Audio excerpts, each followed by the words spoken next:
আমরা বাংলাদেশে দেখি বিরোধী দলে থাকলে জনতার নেতা, আর সরকারে গেলে হয়ে যায় শোষণের নেতা।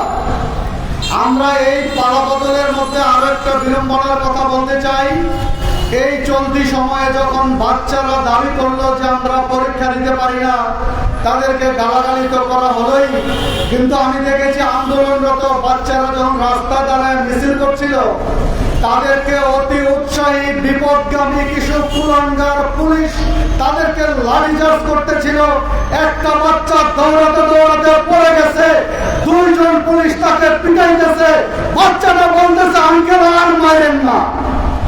আমি এই সরকারকে বলতে চাই, তোমার পুলিশকে আমি বেতন দেই, আমার সন্তানদেরকে লাঠিচার্জ করার ইতিহাস কিন্তু ভালো হবে না, পরিণতি কিন্তু খুব খারাপ হয়ে যাবে। আজকের এই সমাবেশের মাধ্যমে আমি দাবি করতে চাই, ভিডিও ফুটেজ দেখে দেখে আমার সন্তানদেরকে যারা লাঠিচার্জ করেছে, এই কুলাঙ্গার পুলিশদেরকে বিচারের আওতায় আনতে হবে।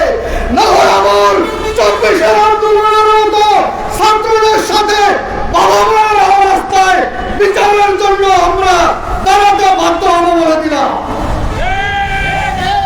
আমার সন্তানদেরকে অন্যভাবে লাঠিচার্জ করবার অধিকার পুলিশকে কে দিয়েছে?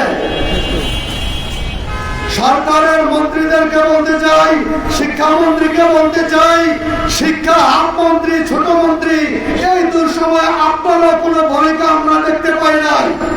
আপনারা মুখ সামনে কথা বলবেন, ভালোভাবে দায়িত্ব পালন করবেন।